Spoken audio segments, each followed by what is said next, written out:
We're all very human and fallible, and yet we live in a society that rewards pretending we're not fallible, or the range of acceptable fallibility is narrow. We are constantly comparing our insides to other people's outsides and feeling inadequate and guilty, even ashamed. Trying to blend in means parts of ourselves must disappear, and we must then live in fear that we will be found out. Here, together, we will create a space where we can laugh, cry, and carry our suffering and hurts lightly. In the service of being deeply human. This is Life's Dirty Little Secrets. Hello, my name is Chris McCurry. Welcome to Life's Dirty Little Secrets. My name is Emma Waddington, and today we have the honor of having Katie Palmer to talk to us about a dirty little secret, which is a favorite child. I'd love to introduce you. Katie, welcome.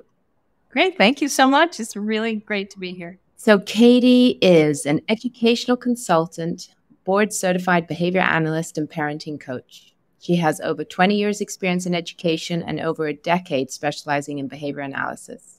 She's worked as a classroom teacher, a paraeducator, a board-certified behavior analyst, and an educational consultant, an instructional coach, and parenting consultant. My goodness, you've done a lot of things.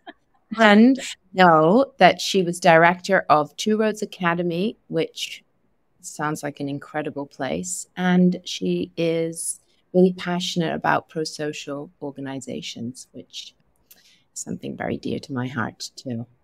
So we're delighted to have you here today to talk about favorite child. Yeah, the favorite child.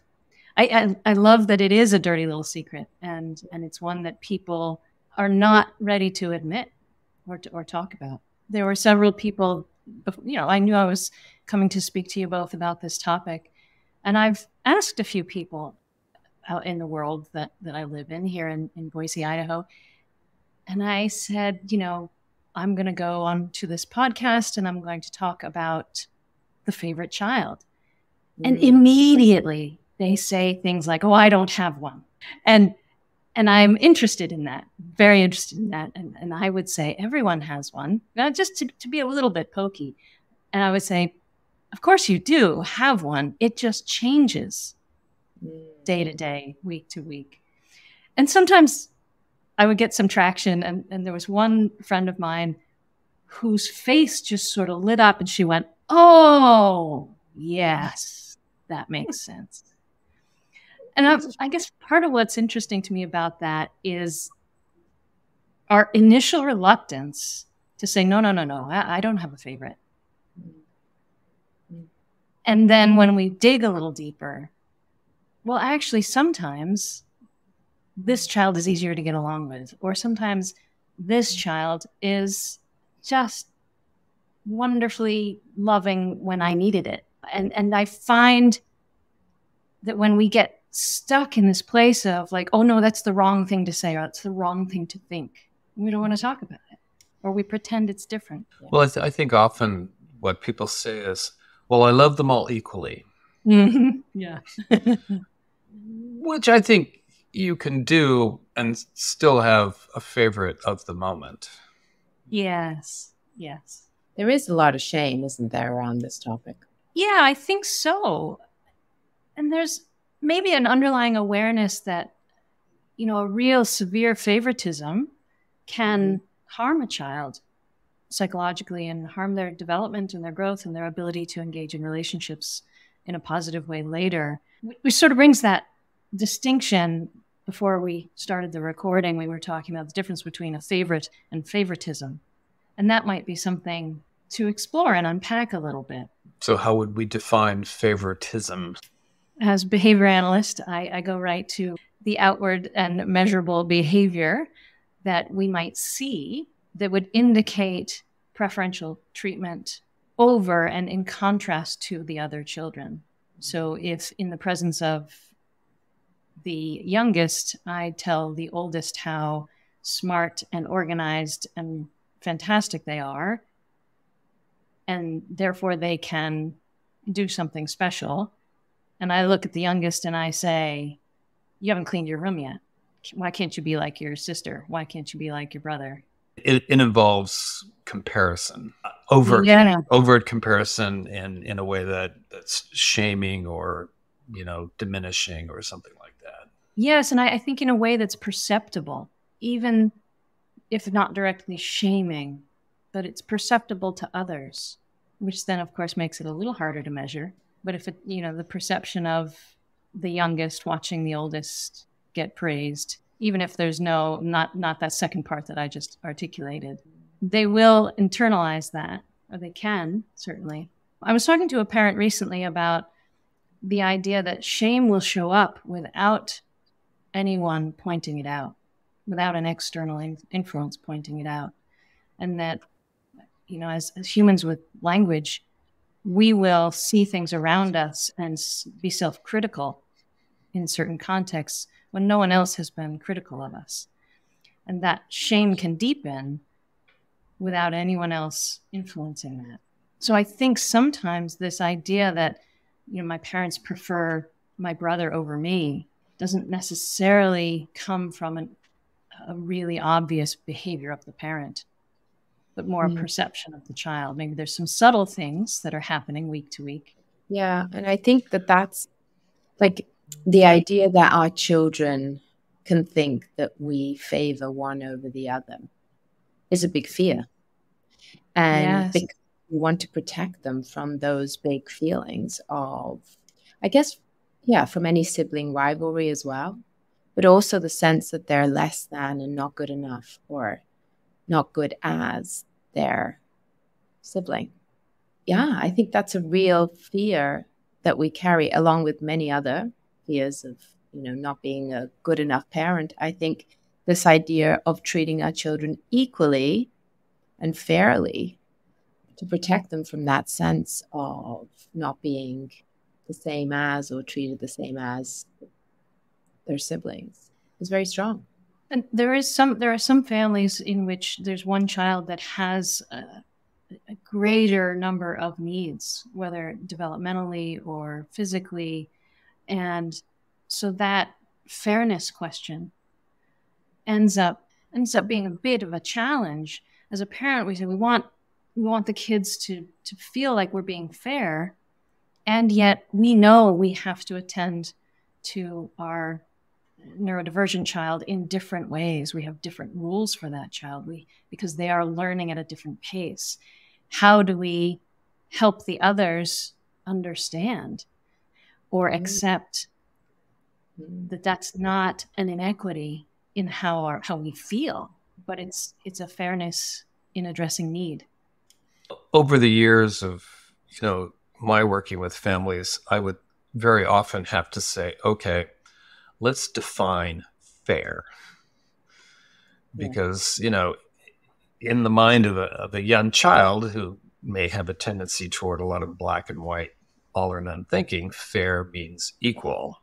And, if my cookie is 2 millimeters smaller than my sibling's cookie, then that's not fair. As opposed to fair is more along the lines of equitable, where people are getting what they need, and that is going to change even from hour to hour sometimes in a family. It's a big conversation. I mean, we know when there are different needs, be it physical, emotional, between children, but even, I think within my family, I have a younger child, and my eldest, I asked at dinner table, who's the favorite child?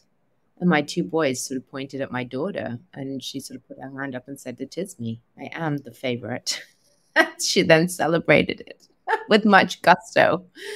But in essence, what they're saying is that she is treated differently. And this is a conversation that we have quite regularly. Because for them, favoritism is the fact that she's treated differently. And I talk to them about the fact that she's 7 and not 13. And I joke, would you like me to treat you like a 7-year-old to my sort of 13-year-old, at which point he sort of storms out of the room. It's a confusion, isn't it, that as parents, this idea of equitable is it's a difficult conversation to have with children.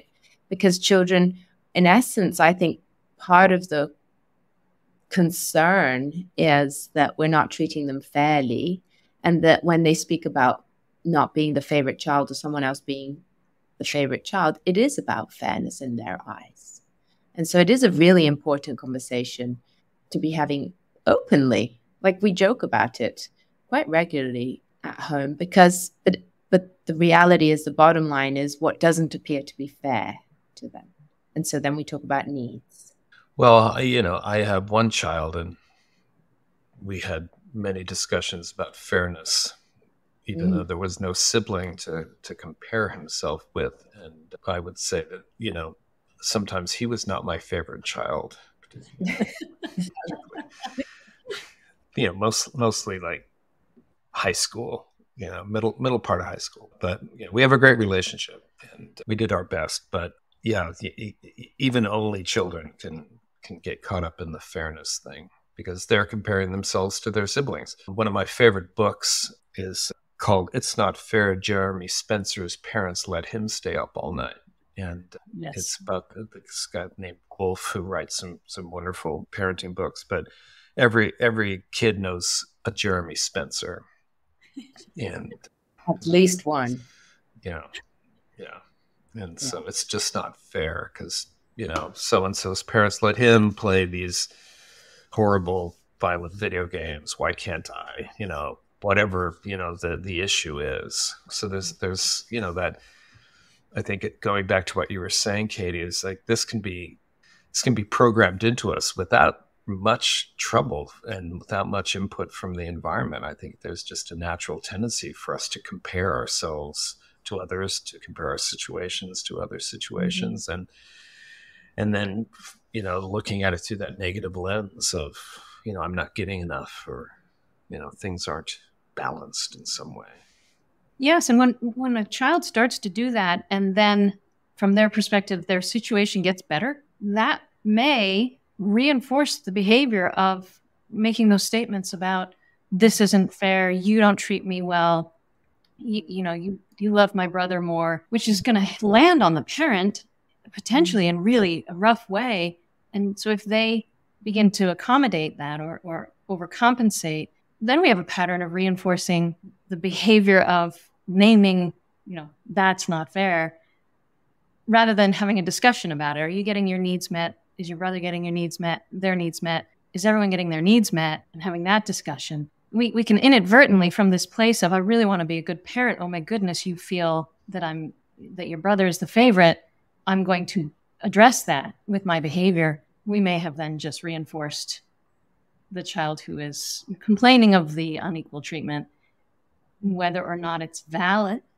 To be fair, like valid, I say that word maybe in air quotes, but is it really their perception, or have they been reinforced for using that phrase, I guess is the question. And which then leads to this parenting is this constant juggle of, am I reacting to my own experience inside?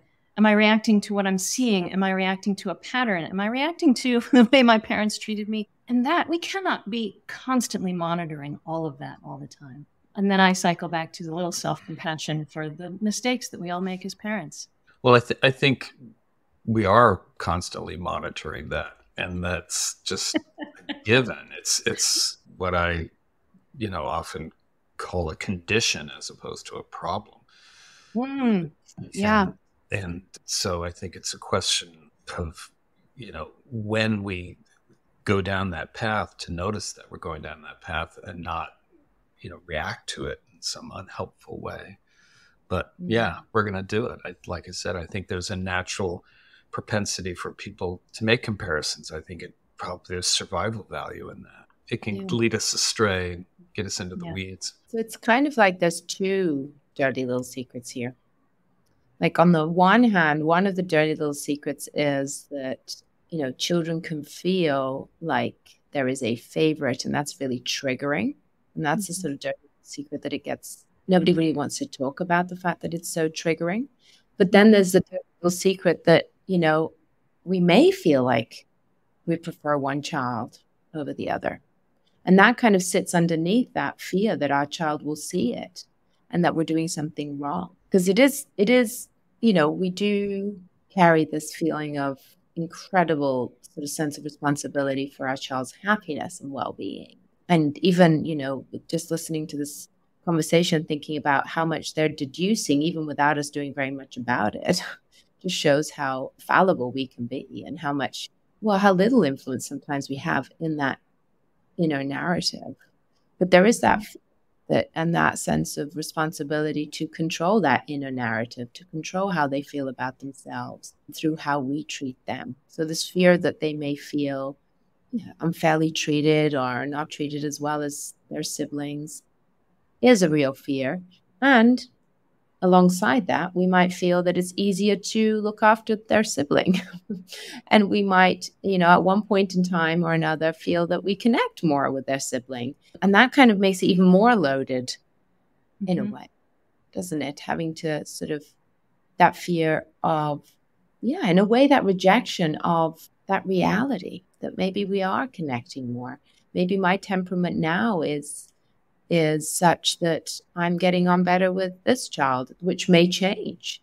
Their temperament may change. My well-being, my sense of, how I'm handling things may also change. So it does fluctuate, but there is a real fear that we may relate differently.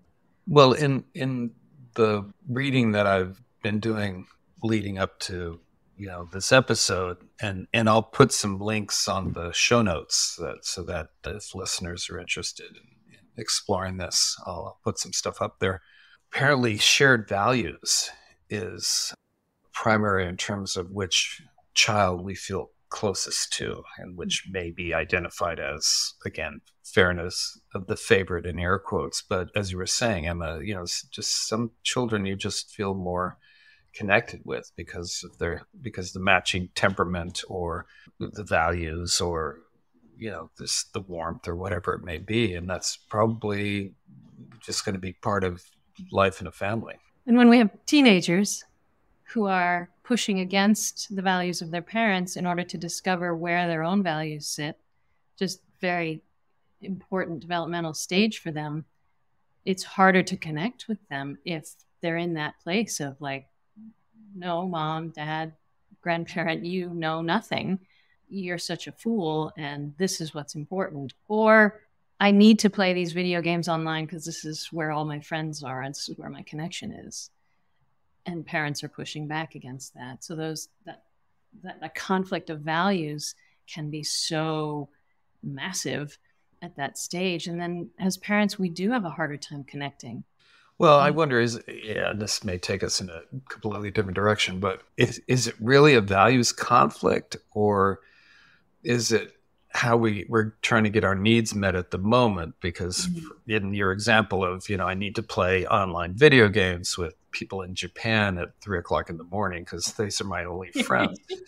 The parent and the child may have the value of connection and friendship and community, but how it's getting manifested is there's the rub.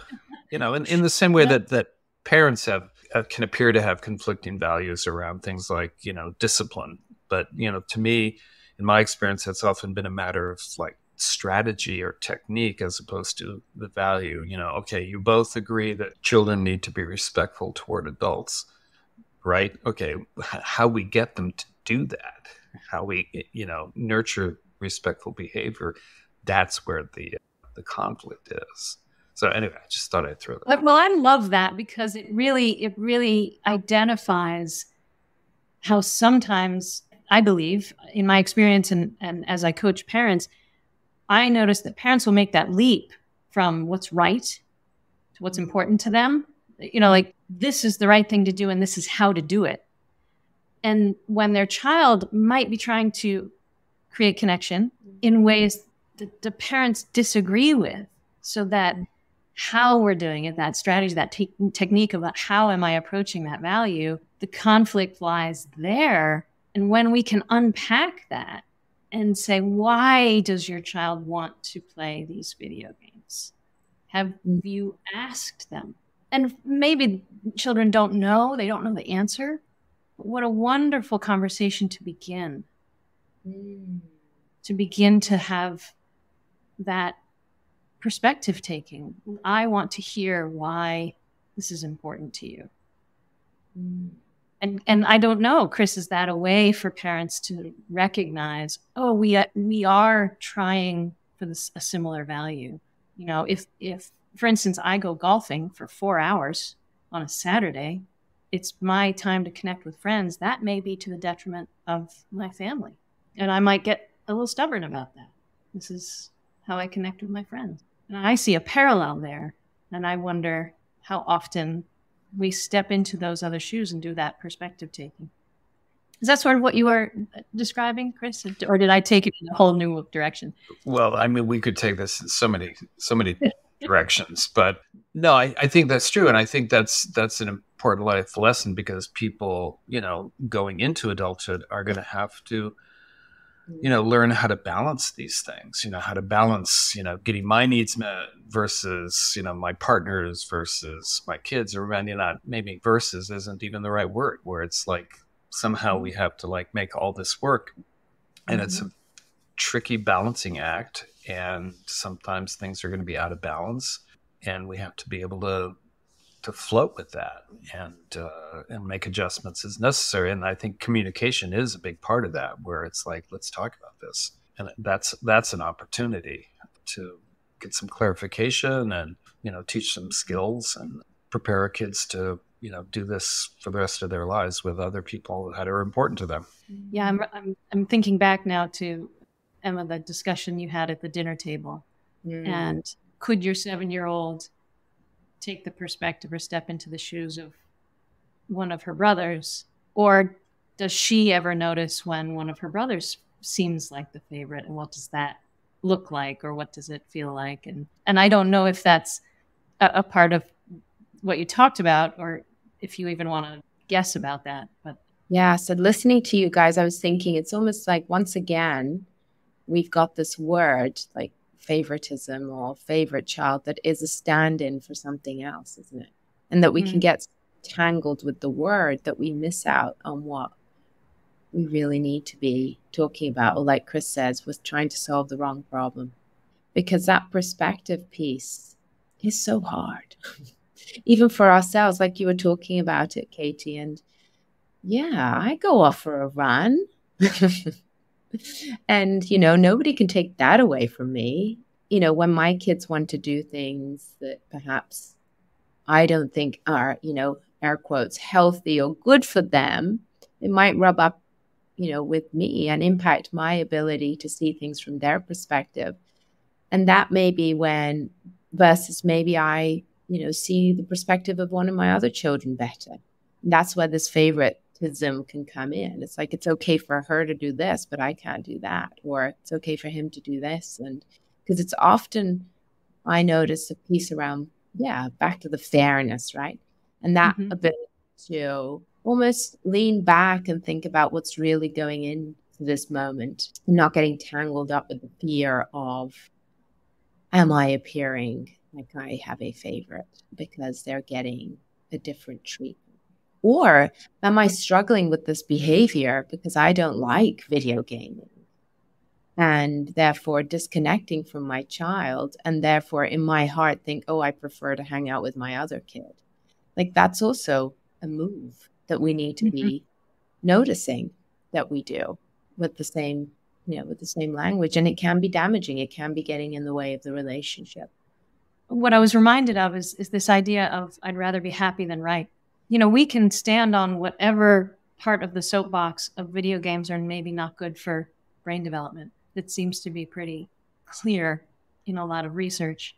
And we can stand on that and say, this is why I don't want you playing video games.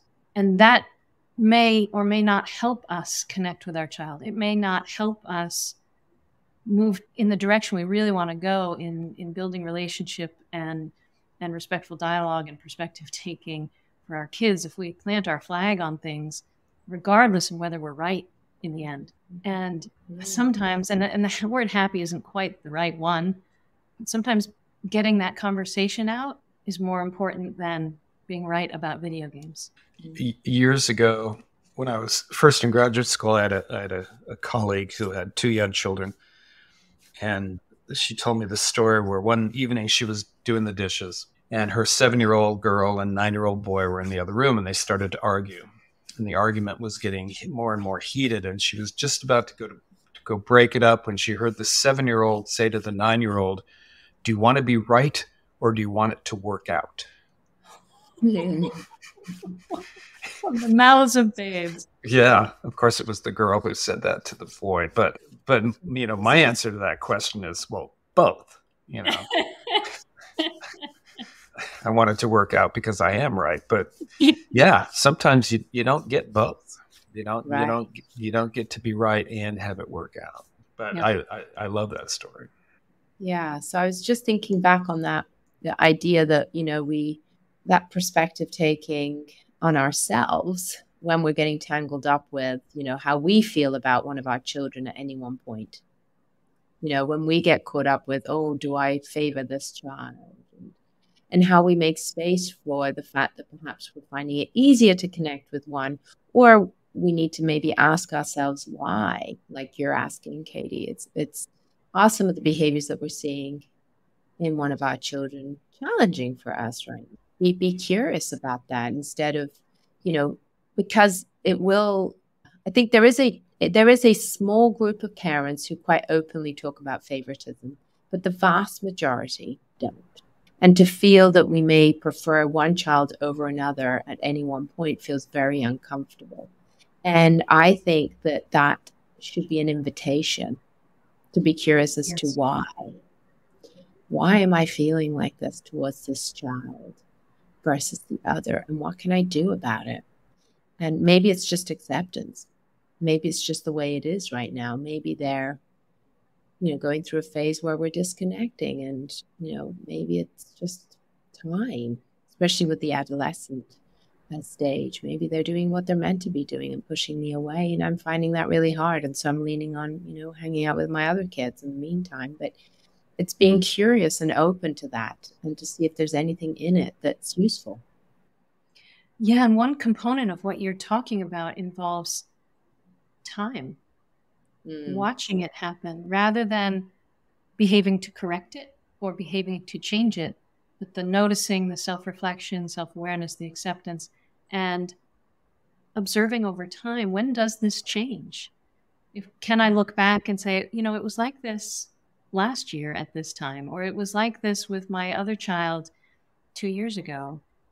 When did that change? Can we slow down, back up a little bit, pull away from our initial feelings and our impulse to react and say, what would happen if I just watched this? Because we do want to make things right, and we do want to feel differently. Is there a path that needs to be taken here? And is it not actually a problem? Is this a situation that's uncomfortable that I don't need to correct or solve? One of my mentors years ago used to say, don't just do something, stand there.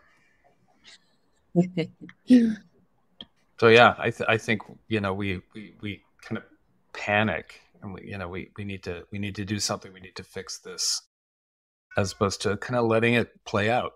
So true, isn't it?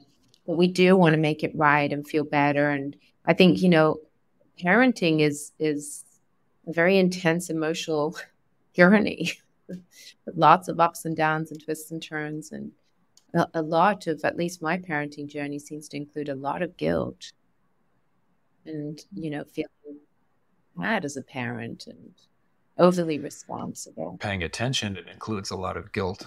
Really which is uncomfortable. Oh, yeah. But is it always right, or is it always a bad thing? Well, I mean, it is what it is when it shows up. I think it's a question of what do we do when it shows up? Yeah. How do we respond to it? How do we make use of it, perhaps? If there's some use to it. Absolutely. It's that curiosity, isn't it? Yeah, I'm really enjoying thinking about, what shows up as we parent, and that sort of label of, our fear of having a favorite child in a way, and how that can get in the way of parenting. Really can get in the way of doing what's needed in that moment, be it nothing, be it be open and curious, maybe some acceptance. And yeah, it's a real invitation. I hadn't thought about it before like that. I like it. And I wanted to touch back on the equitable because I'm the thick of it fairly regularly at home in the conversation about fairness. I grew up in a home where fairness was very important to the degree that we got the same present. And I mean, literally, the stocking was the same. And so we used to, my dad was, this was really important to him. So we would find the size of the present and go, okay, let's start with that one because we knew it was the same thing. So for him, fairness was really important. And, we were three girls, kind of easier to be equal in that sense. But noticing it with my children are so different. Mm-hmm. They're so different from each other. Their needs, their desires, the way they spend money, like one's always in debt, the other one is sitting in a fortune. I mean, they're just so different. And so fairness is a big conversation. And I think, and kind of definition for them of favoritism is fairness, is unfairness. She's your favorite or he's your favorite because they got something I didn't get, like this idea of fairness. So I'd love to touch on that again a little bit more on, yeah. You're right. So the terms are really, I think, to answer some of the questions that you're asking, we do need to unpack the terms. Fair and equal are very different. Equal means everyone's getting the same thing. So what your father did with presents was equal. Equal, yeah, very much. And equality rather than equitable. And so, and then let's talk about the word fairness. It tends to be, is everyone getting their needs met? Is everyone getting what they need in a certain context? And that context, of course, can really rapidly change. There's a very popular picture to talk about the difference between fair and equal, where there's a baseball game happening behind a fence, and there are three children trying to see over the fence. And one is very tall, one is a medium size, and the other one is small. So in comparison to each other. If they all get the same size box to stand on, the small one still cannot see the game. The medium one may need to sort of like hike himself up over hold himself over the fence to see, and the tall one can see to begin with anyway. So he's quite a bit over the fence. If they all get what they need to see the game, the smaller child will get a bigger box. When we really dive deep into equity, what we should do is turn the wooden fence, which is an obstruction, into more of a chain link fence that everyone can see through, regardless of what they're standing on. So there are different levels to that metaphor and to that image that is so often used. But meeting everyone's needs is a better way to talk about fairness. When we get into discussing equitable practices in a field like education, it's much more involved. And we talk about a lot of things like rigor and making sure that students see themselves in the content and in their educators and can identify with both the content and the context in which things are being taught, as well as having a voice. And how often do we give our children a voice in how we meet their needs? So the idea of including students or children in how we discipline, and how we develop our discipline, and how we develop our assessments, and how we develop our curriculum, bringing that just the receiver's voice into those conversations is another part of equitable practices. So that it's a set of terms that are often misgrouped, if you will. And I think of how sometimes we think things are the same, but they're not. Different terms. And it is so important, isn't it, as a parent to understand this? I think so. Yeah. I think it helps. And it helps kids too to understand this. And Yeah. I sometimes describe this as framing, where the parent puts a frame around a situation. So, we all just got back from vacation and our plane was late and we're, all arriving at home at 11 o'clock at night. We're just not going to brush teeth or even get in pajamas. We're just going to go straight to bed. But tomorrow we're going to be back to the routine. But, this is a special occasion or whatever it may be that alerts the child that this is, the rules have changed a little bit, but the rules will be reinstated when conditions change again, and that's life. Contextual rule following. Yes, there you go. If we want to get nerdy about it. But there is some freedom. I mean, thinking about, the dirty little secret about, worrying about our kids thinking that, we have a favorite, whether we're feeling more connected to one or we're having a preference for one child over another or not, is this idea of helping our children understand what is fair and what is equitable between them, because that is an important conversation. Different treatment doesn't mean that it's wrong. Yes. And sometimes it's important. The different treatment is actually critical. And in some cases, for safety reasons.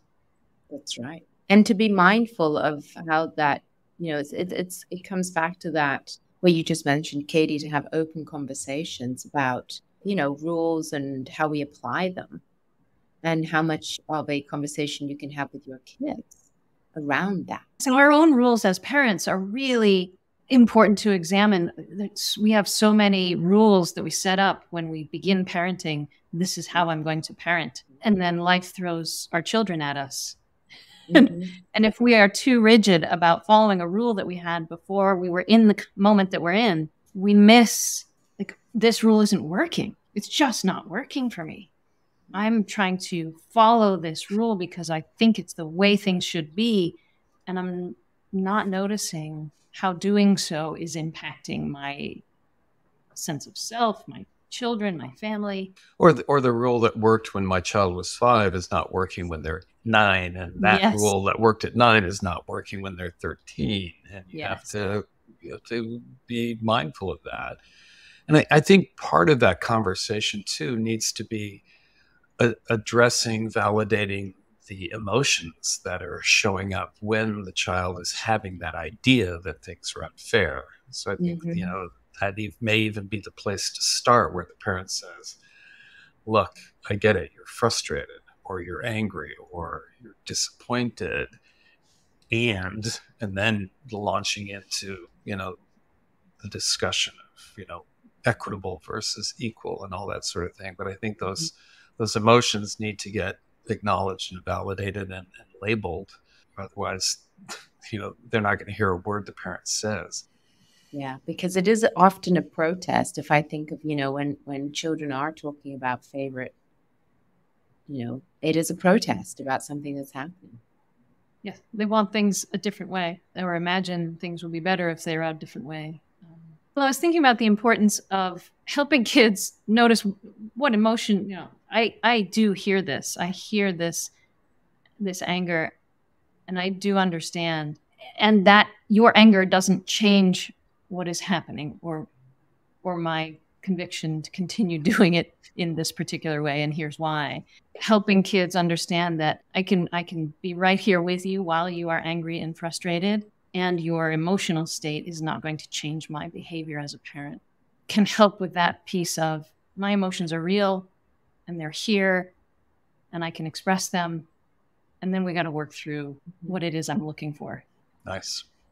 It's that bigger picture, isn't it? And ultimately, we keep talking about values on the podcast and what's really important to us as parents, our values, what we want for our children. And that's that overarching sort of picture. In any one moment, we may be having a discussion about something, but the overarching is that we want them to be independent, or we want them to be thoughtful, kind, conscientious, whatever it might be that we're thinking about for them that's important. Ultimately, that's what's navigating our behavior, and not that evaluation in that moment, them protesting and getting very frustrated with us isn't what necessarily needs to dictate what we do as strongly as they may be feeling it, and as difficult as it may be for us to sort of sit with those feelings. Yeah, and it's also so critical to not get redirected. There's something that many children get very good at, which is redirection of adults. And so if I'm working through a situation with my child and they're getting angrier and angrier, if I then focus on, correcting their behavior while they're angry, they have derailed where we were headed. And, I'm speaking sort of in broad terms here, but sometimes when a child is throwing a fit, if everyone is safe, that's what they're doing with their anger right now. If you allow yourself to then focus on, they threw that toy or they knocked over some things or swiped stuff off the table, we have been derailed from whatever it was that began the situation that we might really need to be continuing on a path with. And I think that's a critical component when we think about, I want my child to be kind and respectful. That behavior is not okay. And so I'm going to pivot to that behavior. Yeah, that gets you into secondary and tertiary issues. And, you can always address that stuff later. You can always come back and say, okay, that thing you did an hour ago, not okay. But at the moment, you don't want to get too caught up in that display. You want to try to get to the heart of the matter, but that's really hard, as a parent, because you're being activated and disrespected, and that goes, your values are being trampled upon a moment or so, it seems. Yeah. You're being hijacked. Your brain is being hijacked. Your brain and your heart, your very soul. So we should wrap up. Final words of wisdom, Katie. Our thoughts and our feelings about who's our favorite don't need to dictate how we behave. Beautifully said. Very good. Well, again, check out the show notes for some links to some articles on this topic. I'll put a couple of Anthony Wolfe's books on there too. The Jeremy Spencer book and another one about siblings called Mom, Jason's Breathing on Me Again. Brilliant. Thank you so much, Katie Palmer. This has been delightful. It really has been. Thank you both so much for having me. It's such a joy to spend time with both of you. Thanks so much for tuning into the Life's Dirty Little Secrets podcast. If you have any feedback for us or secrets for future episodes, you can email us at lifesdirtylittlesecretspodcast@gmail.com. Be sure to follow us on Instagram at Life's Dirty Little Secrets or on Facebook at Life's Dirty Little Secrets Podcast. We invite you to follow, rate, and review us on wherever you listen to this podcast. It is the best way to get our podcast out in front of new listeners. We'll be back in a couple of weeks with more. See you then.